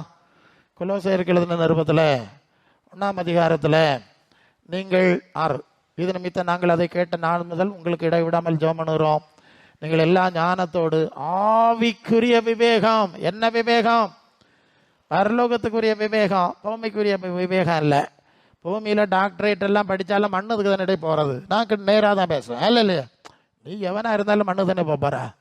பரலோக தேவனுடைய குறித்த அறிவு கிடையாது. ஆவிக்குரிய விவேகத்தோடு அவருடைய சித்தத்தை அறிகிற அறிவினாலே நிரப்பப்படும்படி ஜெபம் பண்ணுறேன். அல்லேலூயா. அப்போ பரலோக பிதாவின் சித்தத்தை அறிந்து கொள்ள, அவருக்கு பிரியமானதை கற்றுக்கொள்ள, நம்முடைய சிந்தையில் அந்த அறிவு உண்டாக அவ்விதமாய் நாம் மறுரூபமாகணும். அல்லேலூயா. மறுரூபம், அந்த சாயல், கிறிஸ்துவின் சாயலுக்கு ஏற்ப மறுரூபமாகணும். பிலிப்பியர் 2:5 சொல்லுது, கிறிஸ்து இயேசுடைய சிந்தையே உங்களிலும் இருக்க கிடவது. கிறிஸ்து இயேசுடைய மனநிலை, புதிய மொழிபெயர். அப்போ இயேசுநாதருக்குள்ள என்ன மனநிலை இருக்கோ அந்த மனநிலை நமக்குள்ள வரணும். அல்லேலூயா. கலாத்தியர் 4:19, கிறிஸ்து உங்களில் உருவாகும் அளவு மறுபடியும் கற்ப வேதனைப்படுகிறேன் என் சிறு பிள்ளைகளே. அதனால இயேசுநாதர் பிறந்துட்டாரு, குழந்தையாகும், தாலாட்டு பாடிட்டெல்லாம் கிடக்குதெல்லாம் மூடத்தனம், விக்கிரக ஆராதனை. அவர் குழந்தை தொட்டிலையா கிடக்காரு? இல்லையா? அவர் உயிர் தளர்த்து போய் வரிய 2000 இல்லை. அப்படியெல்லாம் செஞ்சுக்கிட்டு இருக்காங்க. ஆமாம், இயேசுநாதர் பிறந்துட்டாரு, நட்சத்திரம் போடணும், லைட்டு கட்டணும், அதனால இயேசுநாதர் இவளுக்கு பரலோகம் கொடுப்பாராகும். என்ன அறிவீனா? கிறிஸ்து நமக்குள்ள உருவாகணும் இல்லையா? கிறிஸ்து உருவாகுது அப்படி கிறிஸ்துவுக்குள்ள இருந்த சிந்தை நமக்குள்ள வரணும். அல்ல பாவம், கிறிஸ்து இயேசுலாம் இருந்த பாவமே தங்களில் ஆയിരിക്കണം. பாவம் மலையாளத்தில். அப்போ இயேசு கிறிஸ்துக்குள்ள இருக்க சிந்தை வரணும். ஏன் வரணும்? நம்ம இயேசு இருக்க இடத்துக்கு போனோம் இல்லையா? என்னத்தை சொல்லுதிய? அப்போ நாம நாட்களை எப்படி பிரயோஜனப்படுத்தணுங்கிறத ரொம்ப கவனமாக வச்சுக்கிடணும். பரலோக தேவ சிந்தை இருக்கான்னு பார்க்கணும். பரலோகத்திலே நீங்கள் மற்ற 6:20-21 பரலோகத்திலே பொக்கிஷங்களை சேர்த்து வைங்கள், உங்கள் இருதயம் பொக்கிஷம் எங்கே இருக்கிறதோ அங்கே உங்கள் இருதயம் இருக்கும். பூலோகத்தில் சிந்தையை வச்சுட்டு பூமியின் உயர்ந்த ஸ்தானம்னு ஓடிட்டு செத்து போனால் பரலோகத்துக்கு போக முடியாது. பரலோகத்தில் இப்போவுமே மனசை வைக்கணும்ல. மற்ற 7:21 பரலோகத்தில் இருக்கிற பிதா சித்தம் செய்யாமல் என்ன கர்த்தாவேன்னு சொல்லுவான், பேய வரட்டுவான், நோய் வரட்டு சுகமாக்குவான், எல்லாம் வேண்டியதான், வேண்டான்னு சொல்லலை. அக்கிரம செய்காரரே உங்களை தெரியாதுன்னு சொல்லுவேன். அப்போ என்ன தெரியுது? பரலோக பிதாவை குறித்த அறிவு வேணும், அவருக்கு சித்தத்தை அறிகிற அறிவு வேணும். அங்கே இருக்கிற இயேசு கிறிஸ்துவின் சிந்தை நமக்குள்ள வந்தால் தான் அங்கே போக முடியும். இப்போ புரியுதா சொல்லுது? அல்ல இல்லையே, இப்போ எல்லாம் சிந்தை எல்லாம் தலைகளாக மாறி போயிட்டு இருக்கு. அப்போ கிறிஸ்து இயேசுடைய சிந்தை உங்களில் இருக்கணும். கிறிஸ்து உருவாகணும். எபேசியர் 4:11 தேவகுமாரனாக இயேசுவை பெற்ற அறிவில் அன்பிலும் ஒருமைப்பட்டவர்களாகி கிறிஸ்துவ நிறைவான வளர்ச்சிக்கு வளர வேண்டும் உள்ளான மனுஷன்ல. அது 15 பக்கத்தில் வந்தீங்கன்னா, அன்புடனே சத்தியத்தை கை கொண்டு தலையாகிய கிறிஸ்துவுக்குள் எல்லாவற்றிலும் வளர்கிறவர்களாக இருக்கும்படி சபையை வைத்தார். அப்போ சபை எதுக்கு வச்சிருக்கு? ஜெபகோபுரம் எதுக்கு வச்சிருக்குன்னு தெரியுதா? வானத்தின் வாசல்னு எழுதி போட்டோன்னா வாசல் ஆயிராது. வாசல் நாம தான் வாசல். 1 கொரிந்தியர் 3:16 நீங்கள் தேவனுடைய ஆலயம், தேவனுடைய ஆவி உங்களில் வாசமாக இருந்தால் அவருக்கு வாசல் இங்கே தானே போடணும், 150 கிலோமீட்டருக்கு அந்த பக்கமாக போடணும். அது வெளிப்படுதல் 3:20 இதோ வாசல் படியில் நின்று தட்டுகிறேன், ஒருவன் சத்தத்தை கேட்டு கதவை திறந்தால் நான் அவனுக்குள்ளே பிரவேசிப்பேன். வாசல் இங்கே இல்லையா இருக்கு? இல்லையோ. அப்புறம் சபைன்னு சொல்லிட்டேன், வாசல் சபை. சரியா? அப்போ வானத்தின் வாசல் இதுதானே வானத்தின் வாசல். வேற ஏதாவது வாசல் இருக்கா? ஒருத்தன் ஏணிங்கிறான், ஒருத்தன் திறவுகோல் ஜபம்னு சொல்கிறான், ஒருத்தன் திறந்த வாசல்னு சொல்கிறான். மற்ற இடம் எல்லாம் கதவு பூட்டியாக கிடக்கு. இதெல்லாம் பரியாசம் பண்ணுகிற காரியம் இல்லை. இங்கே பூட்டியாக கிடக்கு கதவு. இங்கே ஜபம் பண்ணி திறந்த எத்தனை அடைஞ்ச வாசல் எல்லாம் திறந்து தானே இந்த சபை கட்டி இருக்கு. நீங்கள் எல்லாம் விசுவாசிகளாக இருக்குது. இன்னும் இதெல்லாம் திறந்த வாசல் ஜபம் ஜபிக்கலாம் வாங்க. இங்கெல்லாம் பூட்டி கிடக்கான், அங்கே எங்கேயும் ஒரு திறந்து சாவி வச்சிருக்காரு, இவர் தான் திறப்பாரு. அப்படியெல்லாம் போகக்கூடாது. ஜெபிக்குங்க, நல்லதுதான். ஆண்டவர் இப்படி சொல்லுங்க, நல்லதுதான். அல்ல இல்லையா? புரிஞ்சிருக்கான்னு நினைக்கிறேன். வந்து பேசிட்டேன். சரி, இப்போ உள்ளான மனுஷன்ல வல்லமையாக பலப்படணும்னா நீ சபையில் இருக்கணும், அஸ்திவார உபதேசம் இருக்கணும். சத்திய அது யோவான் 8:31-32 32 சத்தியத்தை அறிவீர்கள், சத்தியமங்களை விடுதலையாக்கும். அப்போ சத்தியம் எங்கே இருக்கு? சத்திய ஆவி இருக்கக்கூடிய சபையில் இருக்கு. எங்கே இருக்கு? வேற பொய்யின் ஆவி இருக்குல்ல, கள்ளத்தனமான ஆவி இருக்கு இல்லையா, அது வேற பேசிட்டு இருக்கோம். சரி, அப்போ அப்படி இருந்தால் நமக்கு கிறிஸ்துவின் சிந்தை வரும், பிதாவாகிய தேவனை குறித்த அவருடைய சித்தத்தை குறித்த அறிவு வரும். அதனால தான் ஜெபம் பண்ணும்போது உம்முடைய சித்தம் பரலோகத்தில் நிறைவேறதுல பூமியிலும் நிறைவேறுவதாக அப்படின்னு ஆண்டவர் ஜபிக்க சொன்னார். எப்படி இருக்குது நீங்க சொல்லுங்க. நான் உண்மைதான் சொல்லணும். ஒரு சிலுவை நட்டு வச்சிருக்கு, இயேசுவின் ரத்தம் சொல்லுகிறார்கள், இயேசுவின் படம் வச்சிருக்கு, சிலை வச்சிருக்கு, சுற்றி இருந்து ரத்தம் செய்யும் பாட்டெல்லாம் பாடுகிறார்கள். அப்படி என்னன்னு கேட்டா, எதுக்கு உட்கார்ந்துருக்கிறீங்க அப்படின்னு கேட்டா, எங்களுக்கு புதுமை நடக்கணும் பிரசங்கியார. என்ன நடக்கணுமா? புதுமை நடக்கணும். எங்க? குருசடியில் சிலுவை நட்டு இருக்குல்ல, இயேசு ரத்தம் எல்லாம் இருக்கு. இயேசு வச்சிருக்கு, அம்மாயை வச்சிருக்கு, தம்பி மாதிரி அண்ணா மாதிரி எல்லாரையும் வச்சிருக்கு. சரி, வச்சு அங்கே பாட்டு எல்லாம் நடக்கு. அது எதுக்குன்னு கேட்டா, புதுமை நடக்கணும். புதுமை, கட்டரணம், பிரச்சனை தீரணம், நோய் தீரணம். சரி, நடக்க வேண்டியதான். இப்போ வானத்தின் வாசல், கோபுரம், இங்கே அங்கேயும் ரத்தம் இருக்கு, சிலுவை இருக்கு, இயேசு இருக்கு. பயங்கர ஜபம். அற்புதங்கள் செய்கிறவர் நடுவில் இருக்கிறார், எனக்குள் இருக்கிறார். பயங்கர பாட்டு. என்னத்துக்கு இதெல்லாம் பாடிட்டு இருக்குதிய? புதுமை நடக்கணும் பிரசங்கியாரு. கட்டறணும், பேயா போனோம், நோய் தீரணும். அது கத்தோலிக்க குருசடி, இது பெந்தைக்கோஸ்தே குருசடி. இப்ப விளங்கிச்சா? ஆமா, இதான விஷயம். சபைன்னு சொல்லாது, குருசடி கிடையாது. இப்ப எல்லா இடமும் குருசடி ஆவி வந்து இறங்கி இருக்கு. நான் டீட்டெயிலாக பேச நேரம் போயிடும். சபைங்கிறது கிறிஸ்துவ உருவாக்குது, நமக்குள்ள கிறிஸ்துவின் சாயல்ல நம்முடைய உள்ளான மனுஷன்ல வளர்த்தெடுக்குது, கிறிஸ்துவின் நிறைவான வளர்ச்சிக்கு கொண்டு போறது அனுபவத்துக்கு பேர்லயே சபை. இப்ப புரியுதா? குருசடி ஆவியும் பெந்தைக்கோஸ்தே குருசடிகள் தான் இப்ப நிறைய பெரிய போச்சு. எல்லா இடத்துலயும் இந்த சிந்தையே இல்லை, இந்த அனுபவம் இல்லை. வேற பேய போனோம், நோய் போனோம், பூமியின் உயர்ந்த சாணத்துக்கு ஏறணும். அம்பானியே யாரும் இருக்கான், இவன் அந்த அளவு ஏறினான்னு நமக்கு தெரில. அல்ல இல்லையா? வேற அவ்வளோக்கும் கதை பேசுதான் மிச்சம். அப்ப கிறிஸ்துவின் சிந்தையும் சாயலும் தன்மையும் நமக்குள்ள வரணும். அது எபேசியர் 2:7 அவர் நம்மை, அதுக்கு முன்னால கொலோசியர் 3:1-2 நீங்கள் கிறிஸ்துவுடனே கூட எழுந்ததுண்டானால் கிறிஸ்து தேவனுடைய வலது பார்சத்துக்கு மேலானவைகளை தேடுங்கள், பூமிக்கிரியலை அல்ல, மேலானவளை தேடுங்கள் சொல்லியிருக்கா. அப்போ கிறிஸ்துவுடனே கூட எழுந்தீர்களா? உங்களுக்கு சொல்லியிருப்பேன் நினைக்கிறேன். ஒரு சரியான ஞானஸ்நான அனுபவம்னா பழைய மனுஷனை அடக்கம் பண்ணி கிறிஸ்துவின் கூட உயிர்த்தெழுதலின் அனுபவத்தை அடைகிறோம். உயிர்த்தெழுதல் 2 நிலைமை இருக்கு. ஒன்று ஆத்மாவின் உயிர்த்தெழுதல், இன்னொன்று சரீரத்தின் உயிர்த்தெழுதல். ஹல்லேலூயா. இந்த ஆத்மாவின் உயிர்த்தெழுதல் அந்த ஞானஸ்நானம், ஒரு சரியான ஞானஸ்நானம், சும்மா தண்ணியில் முங்கி கரையேறின ஒன்றும் வராது. ஹல்லேலூயா. ஒரு உயிர்த்தெழுதலின் அனுபவம் வந்ததுனால தான் கிறிஸ்துவுடனே கூட ஞான ஸ்நானத்தினாலே இழந்தது உண்டானால் நீங்கள் உங்கள் மனசை பிதாவாகிய தேவனுடைய வலது பார்சத்தில் இருக்கிற இயேசு இருக்கிற இடத்துல உள்ள மேலான இடத்தை தேடு. எபேசியர் 2:7 உன்னதங்களில் அவரோடு கூட உட்காரவும் செய்தார், அவரோடு கூட எழுப்பி ஞான ஸ்நான அனுபவத்தின் மேலே எழுப்பி உட்கார செய்தார். இப்போ ஞான ஸ்நானம் எடுத்திருக்குங்க, மனசு பூமியின் உயர்ந்த ஸ்நானத்தில் இருக்கு. கொள்ளாமா சொல்லுது புரியுதா? பெந்தெகோஸ்தே சபைகளுக்குள்ள வர பிரச்சனை, காதில் கழுத்து எல்லாம் கலத்தியாச்சு, எல்லாம் மாற்றியாச்சு, வெள்ளை எல்லாம் கட்டியாச்சு. ஆவியானவர் பேசுறாரு, டேய் இவங்களுக்குள்ள உலகம் இருக்கு. ஆவியானவர் பேசுறார், உலகம் இருக்கா? உலகம் இருந்தா என்னத்துக்கு இதெல்லாம் கலத்திட்டு வந்தாவ? உலகத்தை அரமலையிலேயே இருந்திருப்பாவ, இவையெல்லாம் கலத்திட்டு வந்திருக்காவ இல்லையா? உலகம் வேண்டான்னு தானே வந்தாவ? இல்லை இல்லை, உலகம் இருக்கு, கேட்டுப்பார். அப்படியா, சரி. அப்போ அண்ணா, தம்பி, அக்கா, தங்கச்சி, எதுக்காக நீங்க இதெல்லாம் கலத்திட்டு இப்படி வேறுபட்டு வந்திய? எத்தனை வருஷம் ஆச்சு, ஏன் வந்திய அப்படின்னா, அது இதெல்லாம் கலத்திட்டு இப்படி வந்தா பூமியின் உயர்ந்த ஸ்தானத்துக்கு ஏறலான்னு எங்க பிரசங்கியார் சொன்னாரு, அதனால கலத்துறேன். கொள்ளாமா? புரியுதா உங்களுக்கு?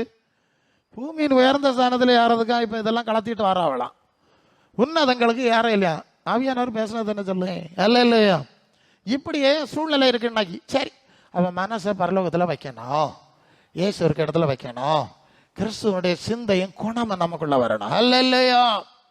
அதான் பழைய மனுஷன். அது எபேசியர் 5 என்ன 4 அது 22 அந்தபடி முந்தின நடக்கக்கூடிய மோசம் போக்கு இச்சைகளாலே கெட்டு போற பழைய மனுஷனை களைந்து போட்டு உங்கள் உள்ளத்திலே புதிதான ஆவி உள்ளவர்களாகி மெய்யான நீதி, பரிசுத்தம், தேவ சாயலாய் சிருஷ்டிக்கப்பட்ட புதிய மனுஷனை தரித்து கொள்ளுங்கள். புதிய மனுஷன், இன்னர் மேன், உள்ளான மனுஷன்.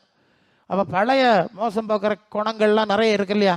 நீங்கள் கலாத்தியர் 5:18 அதில் 21 வரை படிச்சீங்கன்னா மாம்சத்தின் கிரியைகள்னு ஒரு பெரிய பட்டியல் இருக்கு. உங்களுக்கு தெரிஞ்சது தானே? கொலைகள், வரிகள், களியாட்டுகள், குண்டணி, கோளு, சண்டை, பிரிவினை, மார்க்க பேதம், அது நிறைய இருக்கு, பட்டியல் இருக்கு. இதுதான் பழைய மனுஷன். மாம்சத்துனா பழைய மண்ணுக்குரிய மனுஷனுடைய குணம் இல்லையா? மண்ணானவன் எப்படிப்பட்டவனோ மண்ணானவர்களும் அப்படிப்பட்டவர்களே.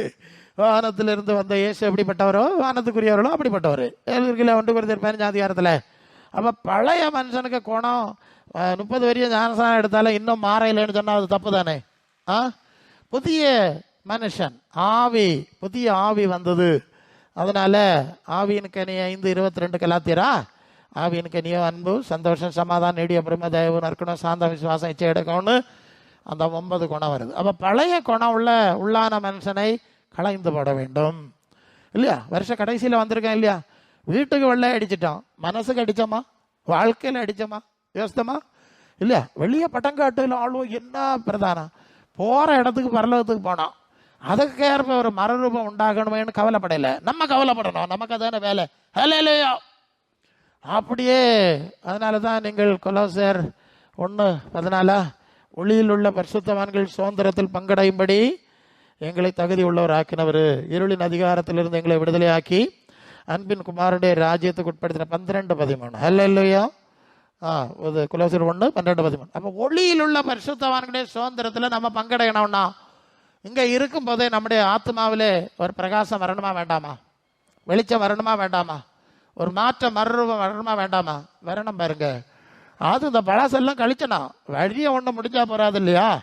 பழசெல்லாம் கழிச்சிட்டு புதிதான மனுஷனாய் மாறும்படி இந்த நாட்களில் நாம் ஒப்பு கொடுக்கணும். இந்த வருஷத்தின் கடைசியில் சுத்திகரிப்பு கூட்டம்லாம் போடுவாங்க.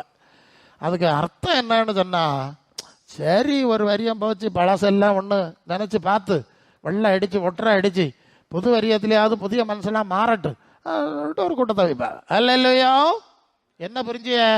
கிறிஸ்துவின் சாயல் தன்மையில வளருதியலா? வளர்ந்து பூரணத்துக்கு நேராக போறீங்களா? நீங்கள் சிந்திச்சு பார்த்துனா இதுதான் இப்போ நமக்கு முக்கியம். ஹல்லேலூயா. வருஷம் ஒன்று போகிறதுன்னு சொல்லாத. இல்லை பாஸ்டர், நான் வளர்ந்துருக்கேன், ஆவியின் கனிகளில் வளர்ந்துருக்கேன், ஜபத்திலே வளர்ந்துருக்கிறேன், விசுவாசத்திலே வளர்ந்துருக்கிறேன், பரலோக சிந்தையிலே வளர்ந்துருக்கிறேன், வேறுபாட்டிலே வளர்ந்துருக்கிறேன். இல்லையா? உலகத்தோடு சேர்ந்து உலகம் அனைத்து மோசம் போகிற பிசாசு எல்லாம் செய்துன்னு சொல்லிட்டேன். அதுக்குள்ளே மூழ்காமல் நான் எப்போதும் கர்த்தருடைய சமூகத்தில் இருக்கிறேன், ஜபத்தில் உபவாசத்திலும் தரித்திருக்கிறேன். ஹல்லேலூயா. உலகத்தில் போய் சுற்றினா அங்கே கொஞ்சம் இப்போ நாங்கள் என்ன, நான் வெள்ளை சட்டை போட்டுட்டு போனோம், வெளியே இன்னொரு கவர் அங்கே வச்சுருக்கேன். கேரளாவுக்கு எல்லாம் போகணுமே, இங்கேருந்து அங்கே போகிறக்குள்ளால கலர் மாறிடும் ட்ரெஸ். அதனால் அது இதை போட்டு அதுக்கு மேலே போட்டு அங்கே போய் கலத்துது, அதில்னா கலர் மாறிடும். அப்போ உலகத்தில் நம்ம ரொம்ப சுற்றினா நம்ம கலர் மாறி போய்விடும். இல்லையா? அது அதுக்கு சாயல்ல நம்ம கொண்டு போயிடும், மோசம் போக்குற எல்லைக்குள்ளே இழுத்துட்டு போயிடும். அதனால வேறுபட்டு பரிசுத்தவான்களோடு ஒரே நகரத்தாரும் ஒரே வீட்டாரும்னு சொல்லியிருக்கு. இல்லையா? அப்படி வந்தாதான் இல்லையா, கண்ணுக்குட்டியோட சேர்ந்த பன்னியோடு சேர்ந்த கண்ணுக்குட்டி கதை தெரியுமே, பூவோடு சேர்ந்த நாறு மரம் மனம் பெறன்னு தெரியுமே இல்லையா? இப்படியெல்லாம் ஆண்டவர் நமக்கு படித்து தந்து நடத்துகிறார். அப்படியே பிரித்து கொண்டு இன்னொரு சூழ்நிலையில் கொண்டு வச்சுருவார். அங்கே போன பிறகு நம்முடைய நிறம் மாறிட்டு, குணம் மாறிட்டு, செயல் மாறிட்டு, சிந்தை மாறிட்டு, ஆவியானவர் பேசுகிறார். அப்படியே உள்ளான மனுஷன்ல நாம் நாளுக்கு நாள் கிறிஸ்துவன் சாயலில் பூரணத்துக்கு நேராய் கடந்து செல்லணும். 2 கொரிந்தியர் 3:18 சொல்லுது, ஆனபடி திறந்த முகமாய் கர்த்தருடைய மகிமையை கண்ணாடியிலே காண்கிற வண்ணமாய் கண்டு கர்த்தருடைய ஆவியினாலே அந்த சாயலாக தானே மகிமையின் மேல் மகிமை அடைந்து மறுரூபப்பட்டு கொண்டே இருக்கிறோம். Present perfect continuous. அல்லேலூயா. உள்ளான மனுஷன்ல மறுரூபப்பட்டு கொண்டு இருக்கிறீர்களாங்கிறத நீங்க நல்லா நல்லா நல்லா சிந்திச்சுக்கிடணும். சரிதானே? ஏன்னா புறம்பான மனுஷன்ல மறுரூபப்பட்டாலும் மண்ணில் வைக்கணும்னு சொல்லிட்டேன், இல்லைன்னா கட்டையில் வச்சு கொளுத்தி போட்டுருவானுவன், அவ்வளோதான். அப்போ இதுக்கு நாம் இங்கே வரல. உள்ளான மனுஷன்ல மேலப்பட்டாதான் 2 கொரிந்தியர் 5ஆம் அதிகாரத்தில் இந்த தேகத்தில் குடியிருக்கையில் கர்த்தரிடத்தில் குடியிராத 2 கொரிந்தியர் 5:7 படிங்க. அது படிக்கிறேன்னா நானே படிச்சிருக்கேன், வேகம் சமையல். 7 இந்த தேகத்தில் குடியிருக்கையில் கர்த்தரிடத்தில் குடியிராதவர்களாக இருக்கிறோம் என்று அறிந்தோம், எப்பொழுதும் தைரியமாக இருக்கிறோம். நான் தைரியமாக இருந்து இந்த தேகத்தை விட்டு குடி போகவும் கர்த்தரிடத்தில் குடியிருக்கும் அதிகமாய் விரும்புகிறோம். அது நிமித்தமே நாம் சரீரத்தில் குடியிருந்தாலும் குடியிராமல் போனாலும் அவருக்கு பிரியமாக இருக்க நாடுகிறோம். ஏனென்றால் சரீரத்தில் அவனவன் செய்த நன்மைக்காவது தீமைக்காவது தக்க பலனடையும்படி நாம் எல்லாரும் கிறிஸ்துவின் நியாயாசனத்திற்கு முன்பாய் நிற்க வேண்டும். ஹல்லேலூயா. அப்போ சரீரத்தை மண்ணில் வச்சாச்சு, ஆத்மா உள்ளான மனுஷன் தைரியமா போகுது. சாவுன்னா விசுவாசிக்கு பயம் கிடையாது. நம்ம ஆண்டவர்கிட்ட போறோம்னா பயப்படுகிற இருக்கு. இல்லையா? பாதாளத்துக்கு போற அளவு தான் பயப்படணும்.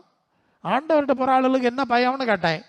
ஆமா, இந்த தேகத்தை விட்டு பிரிந்து கிறிஸ்துவுடனே கூட இருக்க எனக்கு ஆசை உண்டு அப்படின்னு பிலிப்பியர்கள் நிருபத்திலே பவுல் சொல்லுவார். பார்த்தீங்களா? நல்ல போராட்டத்தை போராடினேன், ஓட்டத்தை முடித்தேன் அப்படின்னு சொல்லி முடிக்கிறாரு. தெரியும் இல்லையா அவங்களுக்கு? அப்போ ஆண்டவரோடு நடக்கிற பிள்ளைகளுக்கு அந்த பயம் இல்லை. உள்ளான மனுஷன்ல மறுமாகி கொண்டு வருவர்களுக்கு அந்த பயம் இல்லை.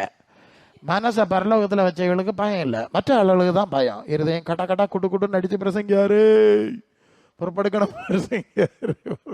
வயசு 79 ஆனாலும் ஆமாம் பயம்தான், எங்கே போகிறேன்னு தெரியல பிரசங்கியாரு. அப்படியா வாழுது? அதுக்கா சபையை வச்சாரு? என்னது சொல்லுதே நீங்க? கிறிஸ்துவ நிறைவுக்கு நேர போன காரணம் ஆண்டவர் சொல்றாரு வெளிப்படுதல் 22:12, இதோ நான் சீக்கிரமாய் வருகிறேன், அவன் கிரியைக்கு தக்கதாக நான் அளிக்கிற பலன் என்னோட கூட. நல்லா மனசிலாக்கிக்க, அவன் கிரியை உலகத்தில் எப்படி வாழ்ந்தோங்கிறது கேட்ட கிரியை கேட்ட பலன் தான் கொடுப்பனே தவிர, இந்த நாட்களில் இந்த கிருபை சுவிசேஷம்னு ஒரு சாத்தாங்கூட்டம் நடக்குது, அந்த வித்த ஒன்றும் நடக்காது. அந்த வசனத்தை சொல்லிடுறேன். எபேசியர்னா நான் நிறைய பிரசங்க மாதிரி வருவாங்க, ஒவ்வொருத்தரும் ஒரு கதை பேசுகிறேன். எபேசியர் 2:8 கிருபையினாலே விசுவாசத்தை கொண்டு ரட்சிக்கப்பட்டீர்கள், இது உங்களால் உண்டானதல்ல, இது தேவனுடைய ஈவு, ஒருவரும் பெருமை பாராட்டாதபடி இது கிரியைகளினால் உண்டானதல்ல. அடுத்த வசனத்தை படிக்கணும். ஏனெனில் நற்கிரியை செய்கிறதற்கு நாம் கிறிஸ்து இயேசுக்குள் சிருஷ்டிக்கப்பட்டு தேவனுடைய செய்கையாக இருக்கிறோம், அவைகளில் நாம் நடக்கும்படி அவர் முன்னதாக அவைகளை ஆயத்தம் பண்ணினார். ஹல்லேலூயா. கவனிங்க, இயேசு நம்மை பாவங்களை மன்னித்து கிருபையினாலே இலவசமாய் நம்மை ஏற்றுக்கொண்டார். ஹல்லேலூயா. பாவ மன்னிப்பாகிய ரட்சிப்பு இலவசம், கிருபை. காசு ஒன்றும் கொடுக்க முடியாது. அடுத்தது என்ன செய்யணுமா? நாம் தேவனுக்கு ஏற்ற கிரியை செய்யணும். என்ன செய்யணும்? ஆமாங்க, ஒரு ஆள் பாவியாக இருக்கிறான், அவன்கிட்ட துர்க்கிரியை தான் இருக்குது, நற்கிரியை இல்லை. இப்போ ஆண்டவர்கிட்ட வந்து பாவமணிப்படுத்திட்டா அந்த துர்க்கிரியை அழிச்சிட்டாருன்னு வைங்க, இப்போ அந்த மனுஷன்ட்ட ஒன்றும் இருக்காது, சைவர். ஏன்னா நல்லதான் தெரியாதல்ல. அதனால தான் மற்ற 6:33 முதலாவது தேவனுடைய ராஜ்யத்தின் நீதியை இனி நீங்கள் தேட வேண்டும். ஓகே, மற்ற 11:28 என் நுகம் மெதுவாக இருக்கிறது, என் நுகத்தை ஏற்றுக்கொண்டு என்னிடத்தில் நீங்கள் இனி கற்றுக்கொள்ள வேண்டும். அல்ல இல்லையா? இனிதான் தேவனுக்கு பிரியமானது என்னதுலாம் படிக்கணும். புதிய கிரியை, பரலோகத்துக்குரிய கிரியை. அதனால தான் கிரியை கேட்ட பலன் கொடுக்க வர்றேங்கிறார். இதை குழப்பிடாதுங்க, மன்னிப்பு இலவசம்தான். அடுத்த தேவனுக்கு ஏற்ற கிரியைகளும் குணங்களும் கனிகளும் நம்மிடத்தில் இருக்க வேண்டும். கலாத்தியர் 6:7 தேவன் மனுஷன் எதை விதைக்கிறானோ அவன் வாழ்க்கையில் விதைச்சது தான் அவன் இருக்க முடியும். அது ரோமர் 2:6-7 தேவன் அவனவன் கிரியைக்கு தக்கதாய் பலனளிப்பார் என்று வாசிக்கிறோம். கிரியைக்கு 1 பேதுரு 1:17 பட்சபாதம் இல்லாமல் அவனவன் கிரியைக்கு தக்கதாய் அவர் நியாயம் செய்வார் என்று வாசிக்கிறோம். கிரியைக்கு தக்கதாய் புஸ்தகங்களில் எழுதப்பட்ட கிரியைகளின்படி நியாய தீர்ப்படைந்தார்கள். அது வெளிப்படுத்தல் 20:12. அப்போ கிரியை எப்படி இருக்குன்னு பாருங்க. நீங்கள் என்ன கிரியை செய்கிறீர்கள்? பரலோக கிரியையா, பூலோக கிரியா? கிறிஸ்துவுக்கு ஏற்ற கிரியையா, இல்லை மாம்சத்துக்கும் உலகத்துக்கு ஏற்ற கிரியையா? நீங்கள் சிந்திச்சு பார்க்கணும். மரண பரியந்தம் உண்மையாயிரு, நான் உனக்கு ஜீவ கிரீடத்தை தருவேன். நீ உலகத்துக்கு உண்மையாயிருந்தா உலகம் உனக்கு மலர் வளையங்கள் தரும். சரிதானே? ரெண்டையுமே சொல்லி ஆகணும். அப்போ கிரியைகள் ஒரு சபைக்கு சொல்லும்போது உன் கிரியைகள் நிறைவுள்ளதாய் காணவில்லைன்னு சொல்லிட்டார். அல்ல இல்லையா? உன் கிரியைகளை அறிந்திருக்கிறேன்னு சொல்லிட்டார். சபையை பார்த்து ஒவ்வொரு சபைக்கும் சொல்றார், கிரியைகளை அறிந்திருக்கிறேன். அன்புக்குரியவர்களே, நாம் உள்ளான மனுஷனை குறித்து கவனம் உள்ளவர்களாக இருக்க வேண்டும். கிறிஸ்துவின் சாயலில் அது வளருகிறதா என்று கவனித்து பார்க்க வேண்டும். நம்முடைய கிரியைகளும் கனிகளும் தேவனுக்கு முன்பு பிரீதியாக இருக்கிறதா என்று கவனித்து பார்க்க வேண்டும். பழைய காரியங்கள் சரியில்லை, அது கந்தல் தான் அப்படின்னா அந்த கடைசி நாட்களில் அதை விட்டு பொல்லாத காலத்தில் இருக்கிறோம். நாளை நடப்பது தெரியாதுங்கிற உணர்வோடு, பயத்தோடும் பக்தியோடும் ஒரு புதிய சிருஷ்டியாய் மாறும்படி. ஏன்னா சாவறது வரைக்கும் இந்த புதிய சிருஷ்டி நடந்துகிட்டு வரும். கிறிஸ்துக்குள்ள இருந்தால் புது சிருஷ்டியாக இருக்கிறான்னு சொல்லியிருக்கல, இது சாவறது வரை நடக்கும். ஓகே, நான் நாளுக்கு நாள் புதிதாக்கப்பட்டு கொண்டே இருக்கிறது என்று 2 கொரிந்தியர் 4:16 சொன்னார். அவ்விதமாய் நம்முடைய வாழ்வு அமையும்படி இந்த நாட்களில் நம்மை அர்ப்பணிப்போம். தேவன் இந்த வார்த்தையினால் நம்மை ஆசீர்வதிப்பாராக. ஆமென்.